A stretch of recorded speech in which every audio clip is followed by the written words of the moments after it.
আপনারা বলুন তো, দুঃখের সময় ভগবানকে বেশি স্মরণ আসে না আনন্দের সময় বেশি ভগবানকে স্মরণ আসে? বলুন সত্যি কথা। কারা কারা ভাবে যে দুঃখের সময় ভগবানকে বেশি স্মরণ আসে? হরে কৃষ্ণ বলুন। আবার একাদশী হরে কৃষ্ণ হয়ে গেল। এটা বাস্তব কথা। যখন জীবনে প্রতিবন্ধকতা আসে, যখন জীবনে অনেক কষ্ট আসে, তখন ভগবানকে আমাদের বেশি স্মরণ হয়। জন্মদিনে, আপনার জন্মদিন, কেক কাটা হচ্ছে, সবাই উপহার দিচ্ছে, সবাই বলছে তুমি কত ভালো, তুমি কত ভালো, হ্যাপি বার্থডে, শুভ জন্মদিন। ওই সময় ভগবানকে বেশি স্মরণ হয় না। আবার জিজ্ঞাসা করছি, একটু মন দিয়ে ভাববেন কি বলছি। কষ্টের সময় ভগবানকে স্মরণ হয়, যখন ভালো থাকি তখন ভগবানকে স্মরণ হয় না। এইবারে আপনি বিচার করুন যে ভগবানকে স্মরণ করা ভালো না ভগবানকে ভুলে থাকা ভালো? শুনতে পেলাম না? ভগবানকে স্মরণ করা ভালো।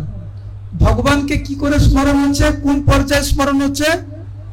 যখন খারাপ থাকি। যখন ভালো থাকি তখন তো স্মরণ হয় না। তাহলে আমাদের ভালো থাকা উচিত না খারাপ থাকা উচিত? হ্যাঁ,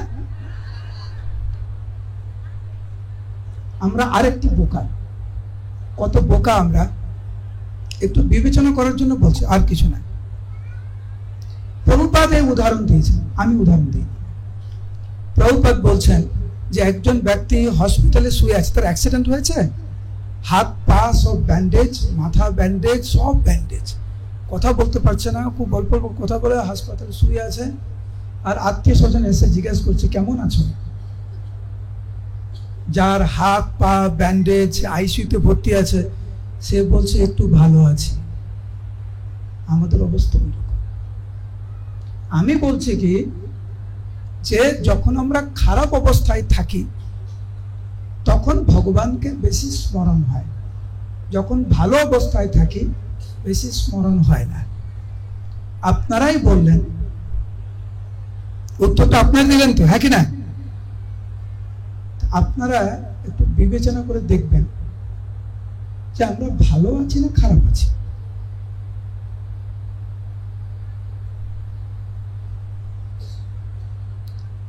আমাদের চেতনাটা কতটা অধঃপতিত যে আমরা যে খারাপ আছি ওটাও বলতে পারি না।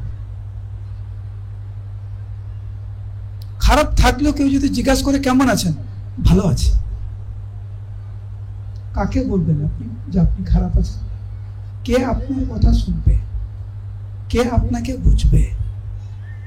মানুষ বুঝে না, সেই জন্য ভিতরে ক্রন্দন করে কিন্তু বাইরে হাসি মুখে বলে ভালো আছে। এবং এই অভ্যাসটা এমন এক জায়গায় এসেছে যে আমাদের প্রকৃত যে পরিচিতি, প্রকৃত সত্তা, প্রকৃত যে আমাদের পরিস্থিতি, এটা স্বীকার করতে আমরা ভুলে গেছি। কেমন আছেন? খুব ভালো। আর অপর ব্যক্তি যদি বলে দেয়, আপনি কারোকে জিজ্ঞাসা করছেন কেমন আছেন, ও আপনাকে বলছে খুব ভালো আছে। ও যখন আপনাকে জিজ্ঞাসা করবে আপনি তখন ভাবছেন আর ও বললো খুব ভালো আছে, তাহলে আমার তো কমপক্ষে খুব ভালো আছে তো বলা উচিত, আর ওর কাছে ছোট হয়ে যাবো। ও যখন বলছে ভালো আছে, আমি তখন বলছি খুব ভালো আছি। দুইজনেই ভালো নেই। আর আমাদের প্রকৃত পরিস্থিতি যতদিন না পর্যন্ত আমরা সঠিকভাবে উপলব্ধি করব, ততদিন কিন্তু কৃষ্ণ ভাবনামৃতের পথে কিন্তু আমরা এগোতে পারবো না, সম্ভব না। মানুষ কষ্ট পাচ্ছে, স্বীকার করতে চাইছে না।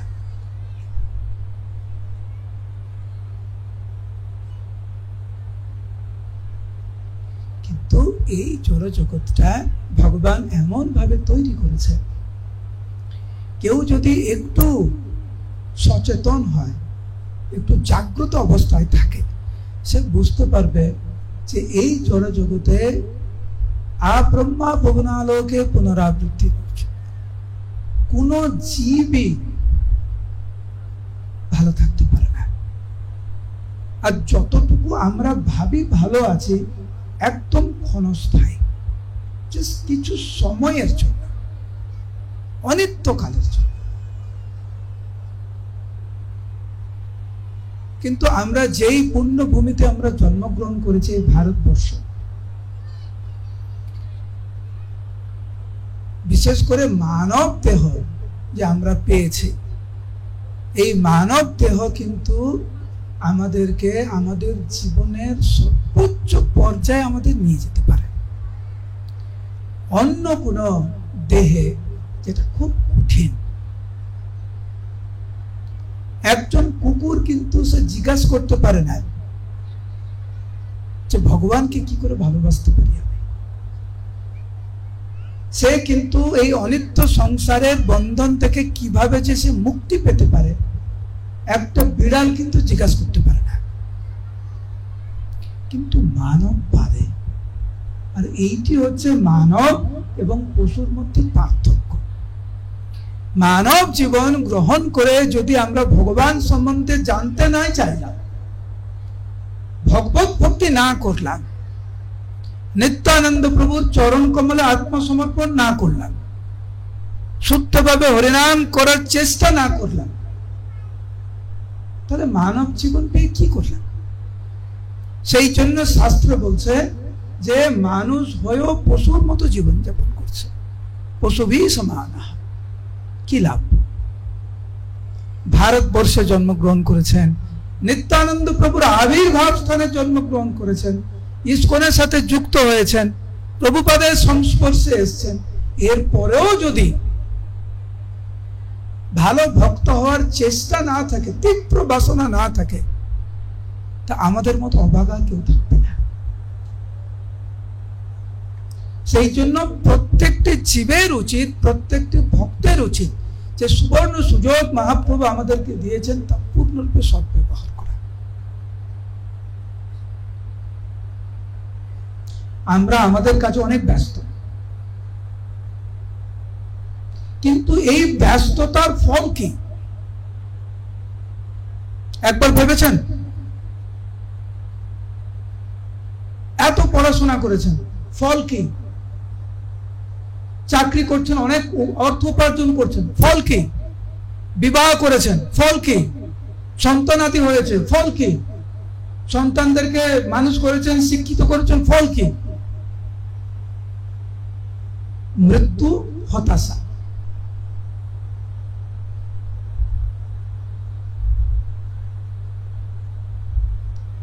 এটা স্বীকার করতে কষ্ট হয় আমাদের, কিন্তু বাস্তব হচ্ছে কি, আমি যা যা বললাম এই সব কিছু কিন্তু আমাদের মৃত্যুর হাত থেকে রক্ষা করতে পারবে না, সম্ভব নয়।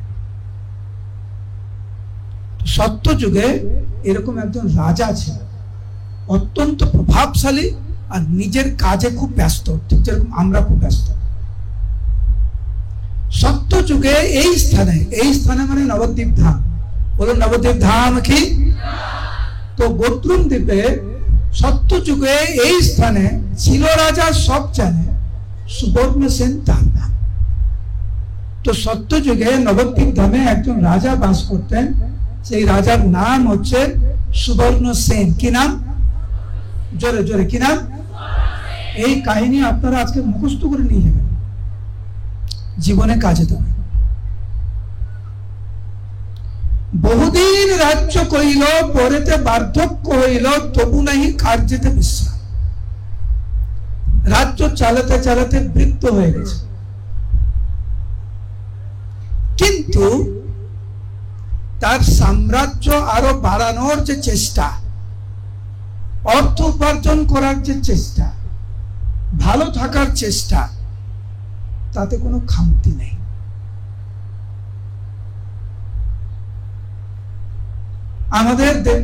আমাদের জীবনে অনেকটা এইরকম। আমাদের কর্ম জীবনে হোক, সংসারের জীবনে হোক, যে শিক্ষার জীবনে হোক, আমরা এতটা ব্যস্ত হয়ে পড়েছি যে জীবনের যে পরম উদ্দেশ্যটা আমরা ভুলে গেছি। ঠিক যেরকম সুবর্ণ সেন ভুলে গেছে, ঠিক মতো হাঁটা চলা করতে পারছে না, কিন্তু অর্থ উপার্জন করার জন্য খুব পারদর্শী। সে বুঝতে পারছে না যে যে কোনো সময় তার মৃত্যু হতে পারে, যে কোনো সময় তার মৃত্যু হতে পারে, কিন্তু অর্থ উপার্জন করার জন্য অনেক টান।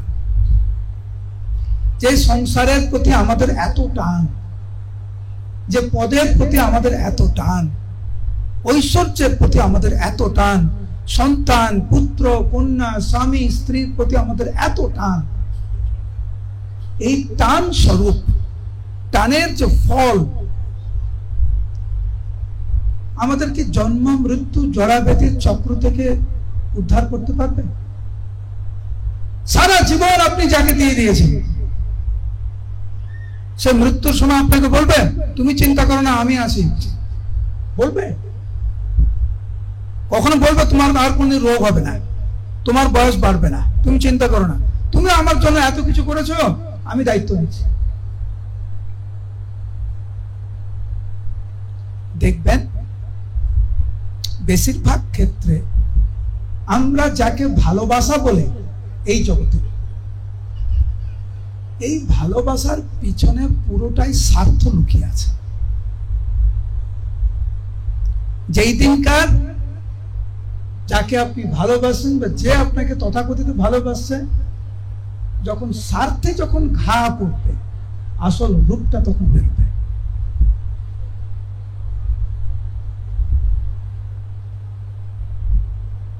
কিসের ভালোবাসা? অনেক স্বার্থ জড়িয়ে আছে। আমাদের জেগে ওঠার সময় হয়েছে। তো এখানে বর্ণনা যে যখনই বদ্ধ জীব এই জড় জগতের মধ্যে খুব গভীর ভাবে আকৃষ্ট হয়ে পড়ে, কোনো না কোনো ভাবে ভগবান তার সত্য প্রতিনিধি পাঠিয়ে দেন।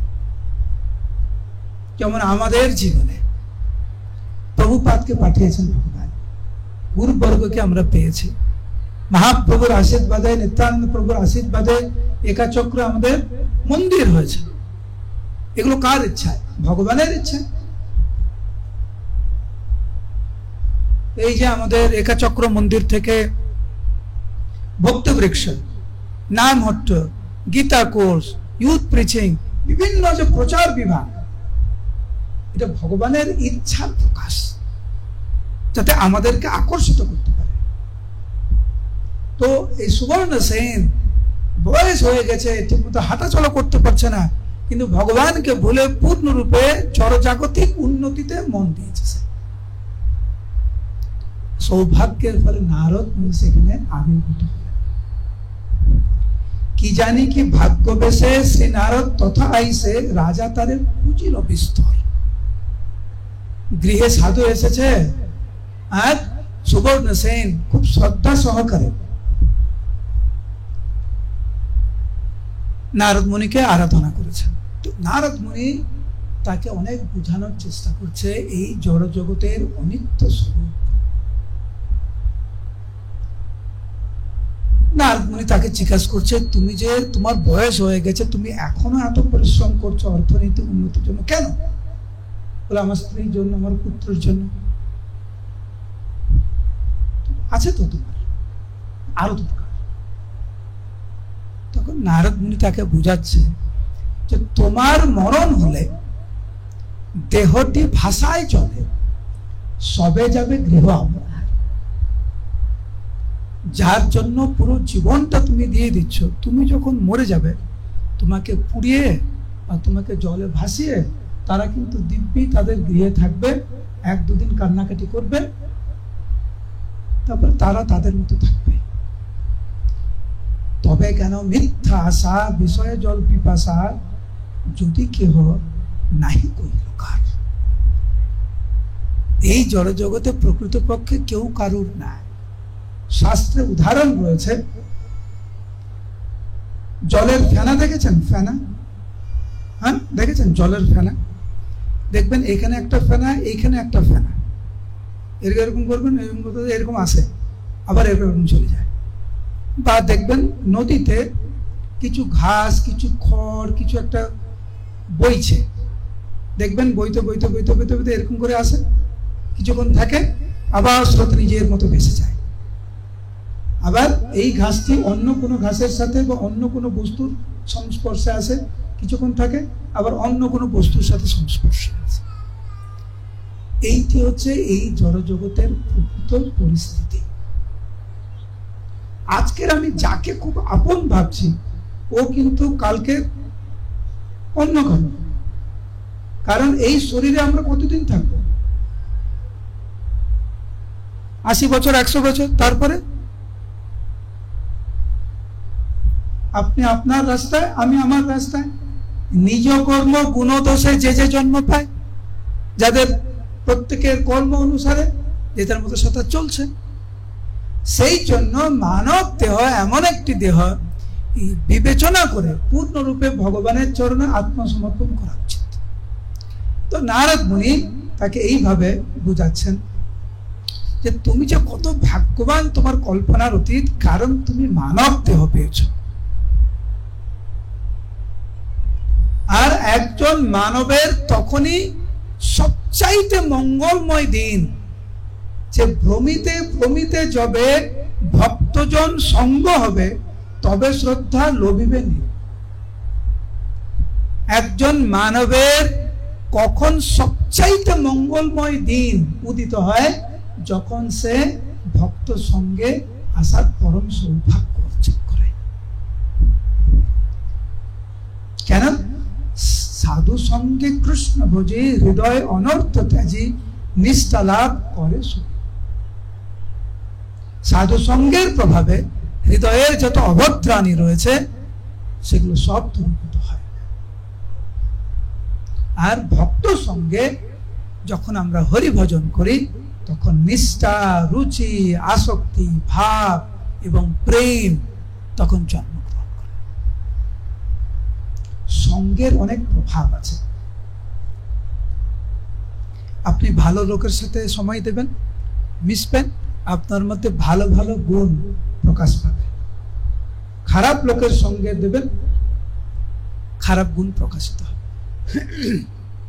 এরকম কাহিনী আছেন, কিছু পাখি আছে, তারা কিন্তু হরে কৃষ্ণ, হরি বল, ওয়েলকাম বলতে পারে। কি পাখি বলে তাদের?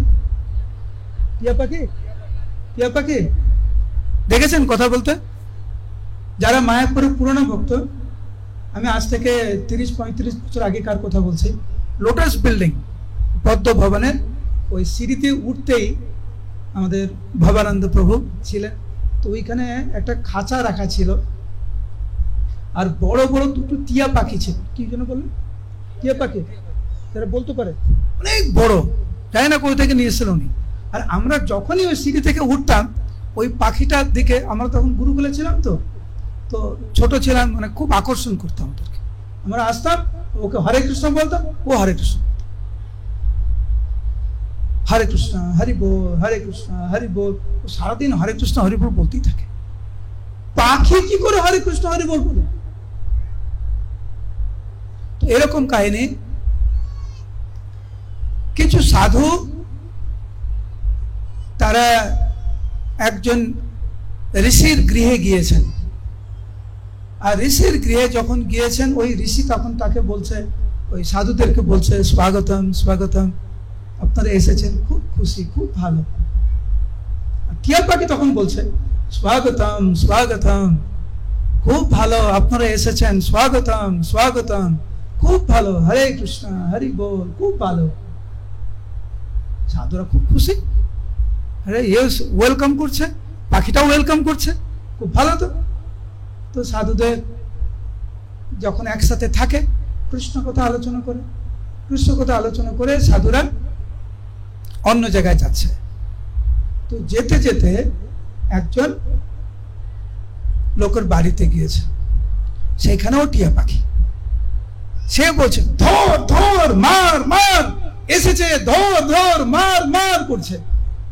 তখন যে গুরুদেব ছিল, সাধুদের মধ্যে যিনি গুরুদেব, শিষ্য গুরুদেবকে জিজ্ঞাসা করছে, গুরুদেব আগের বাড়িতে গেলাম, ওই টিয়া পাখি বলছে স্বাগতম স্বাগতম, আসুন আসুন, খুব ভালো আপনারা এসেছেন। আর এই বাড়িতেও টিয়া পাখি, এ বলছে ধর ধর মার মার, কি ব্যাপার? তখন গুরুদেব বলছে যে প্রথম যে বাড়িতে গিয়েছিলাম ওটা সাধুর বাড়ি, আর এই বাড়িটা চোরের বাড়ি। ওই টিয়া পাখি সাধুর সঙ্গে পেয়েছে, সেই জন্য ওয়েলকাম স্বাগতম স্বাগতম। আর চোররা কি বলে? ধর মার, গালাগালি দেয়। টিয়া পাখি গালাগালি দিচ্ছে। তো কার সাথে আপনি মিশবেন চিন্তা করবেন, সাধুদের সাথে মিশবেন নাকি চোরেদের সাথে মিশবেন? কার সাথে মিশবেন? তো সাধুদের সাথে যখন মিশবেন, কারোর সাথে দেখা হলে আপনি কি বলবেন? হরে কৃষ্ণ। আর অন্যদের সাথে মিশলে কি বলবেন আমি বলতে চাই না এখানে। যদি জড়জগতের বন্ধন থেকে মুক্তি পাওয়ার ইচ্ছা থাকে, সাধু সঙ্গ করুন। আর যদি এই জড়জগতে আবার ফিরে আসার ইচ্ছা হয়, আবার জন্ম, আবার মৃত্যু, আবার জরা, আবার ব্যাধি, কখনো কুকুর, কখনো বিড়াল, কখনো গাছ, কখনো কীট, কখনো পতঙ্গ, এইভাবে যদি বারবার আসতে ইচ্ছা হয়, তাহলে সাধুদের সাথে মিশবেন না। বুঝতে পারছেন? এখানে কেউ আছে পরের জীবনে কুকুর হয়ে আসতে চান? হাত তুলুন। আপনি?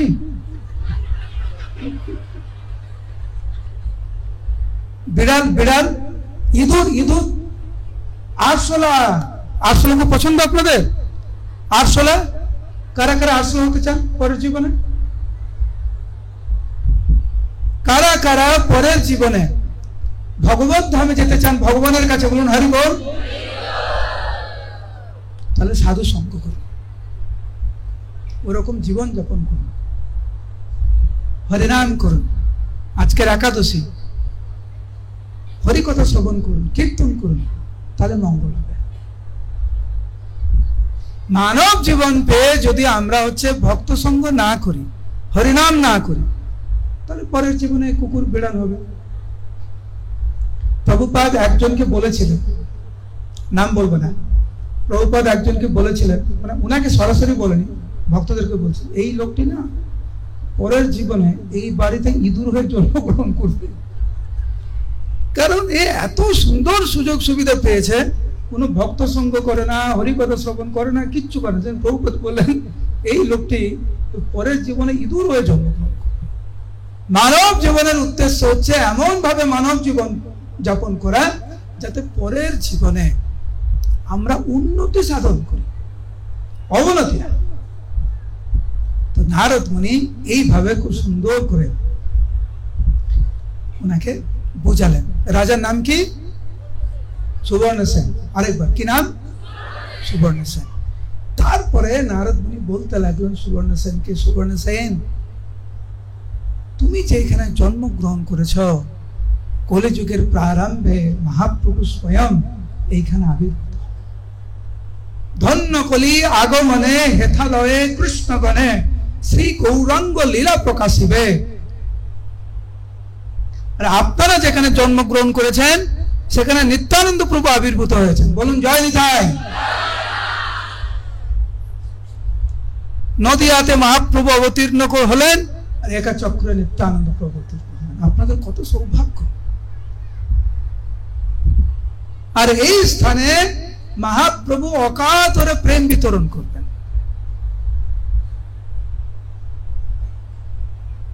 সেই জন্য হে সুবর্ণ সেন, তুমি আর মানব জীবন নষ্ট করো না, তুমি ভক্ত হও, গৌরাঙ্গ গৌরাঙ্গ বলে তুমি ডাকো, আর সময় নষ্ট করো না। সৎসঙ্গের প্রভাবে সুবর্ণ সেন ভক্ত হয়ে গেল এবং দিন রাত কেবল গৌরাঙ্গ গৌরাঙ্গ বলে ডাকতে লাগলেন। উনি আশীর্বাদ পেয়েছিলেন যে সুবর্ণ সেন, তুমি যেহেতু এখন ভক্ত হয়ে গেছো, যখন মহাপ্রভু যখন অবতীর্ণ হবেন কলিযুগের প্রারম্ভে তুমিও মহাপ্রভুর সাথে অবতীর্ণ হতে পারবে। তোমার নাম হবে বুদ্ধিমন্ত খান এবং তুমি মহাপ্রভুর লীলায় অংশগ্রহণ করতে পারবে। আমরা দেখি মহাপ্রভুর লীলাতে যে সুবর্ণ সেন পরবর্তীতে বুদ্ধিমন্ত খান রূপে অবতীর্ণ হয়ে মহাপ্রভুর লীলাতে অনেক সেবা করেছেন। মহাপ্রভুর যখন বিবাহ হয় বিষ্ণুপ্রিয়া দেবীর সাথে, বিয়ের পুরো খরচাই বুদ্ধিমন্ত খান বহন করেছিলেন। মহাপ্রভুর পরম ভক্ত ছিলেন বুদ্ধিমন্ত খান। কারা কারা মানব জীবন যে আপনারা পেয়েছেন, আমরা পেয়েছি, কারা কারা মানব জীবন সফল করতে চান বলুন জয় নিতাই। তাহলে কি করতে হবে? একাদশের দিনে হরিনাম করতে হবে, দ্বাদশের দিনে খেতে হবে। আবার বলছি শুনুন, একাদশের দিনে কি করতে হবে? জোরে জোরে কি করতে হবে? দ্বাদশের দিনে কেউ কি কিছু বলছে না। দ্বাদশের দিনে আবার হরিনাম করতে হবে কেন এরকম ভাবছেন? একাদশের দিন হরিনাম, একাদশের আগের দিন হরিনাম, একাদশের পরের দিন, এটা কি সাল? 2024 সাল। 2024 সালে কি করবেন? হরিনাম করবেন। 2025 সালে হরিনাম করবেন। 20 বছর পরে যদি বেঁচে থাকে কি করবেন? নাম বিনা কিছু নাহি আর 14 ভুবন মাঝে ভগবান নাম রূপে এই জগতে অবতীর্ণ হলেন। একটু চিন্তা করুন আমি কি বলছি। ভগবান কত করুণাময় দেখুন। আপনি বসে আছেন, বসে বসে হরিনাম করা যায়, হ্যাঁ কি না? জোরে জোরে হ্যাঁ কি না? দাঁড়িয়ে দাঁড়িয়ে হরিনাম করা যায়, নেচে নেচে হরিনাম করা যায়, দৌড়ে দৌড়ে হরিনাম করা যায়, শুয়ে শুয়ে হরিনাম করা যায়। কিন্তু খাটে শুয়ে শুয়ে বিগ্রহের পূজা করা যায়? খাটে শুয়ে শুয়ে পা এদিকে ছিটিয়ে ওদিকে ছিটিয়ে ভাগবত করা যায়? হরিনাম করা যায়? আমরা কি পা ছিটিয়ে হরিনাম করবো? করা যায় কিন্তু করবো না, কিন্তু করা যায়। ইহা হইতে সর্বশক্তি হইবে সবার, সর্বক্ষণ বলাইতে বিধি নাই আর। তো ভগবান কত করুণা করে নাম রূপে এই জগতে অবতীর্ণ হলেন। আমি তো দেখি মাঝে মাঝে ভক্তরা ঘুমে ঘুমে হরিনাম করে, হরে কৃষ্ণ হরে কৃষ্ণ রাম, এইভাবে হরিনাম করছে। তো ভগবান কত করুণাময় যে ঠিক আছে ঘুমাচ্ছ করছো তবু করো, তুমি পালাবে না, তুমি করো হরিনাম, ঘুমে ঘুমে তো করো কমপক্ষে। কোনোদিন দেখেছেন মন্দিরে গিয়েছেন, কোনোদিন পূজারী আরতি করছে মন্দিরে, আমাদের একার চক্রে কোনদিন দেখেছেন পূজারী আরতি করতে করতে ঘুমিয়ে যাচ্ছে? হ্যাঁ কি না? না। আপনি খেতে খেতে আরতি করতে পারবেন? কিন্তু আমাদের ভক্তরা দেখুন খেতে খেতে হরে কৃষ্ণ বলে, প্রসাদ পাচ্ছে, কেউ আসছে বলছে হরে কৃষ্ণ, কেউ খাচ্ছে কিন্তু প্রসাদ পাচ্ছে, প্রসাদ গ্রহণ করছে, কেউ আসছে বলছে হরে কৃষ্ণ। এইটা হচ্ছে নামের মহাবদান্যতা। কেন আমরা সুযোগ ছাড়ব? প্রত্যেকটি পরিস্থিতিতে, প্রত্যেকটি জীবনের পর্যায়ে, জীবনের প্রত্যেকটি স্তরের যে কোনো সময়ে, যে কোনো পরিস্থিতিতে হরিনাম করা যায়। বলুন হরে কৃষ্ণ।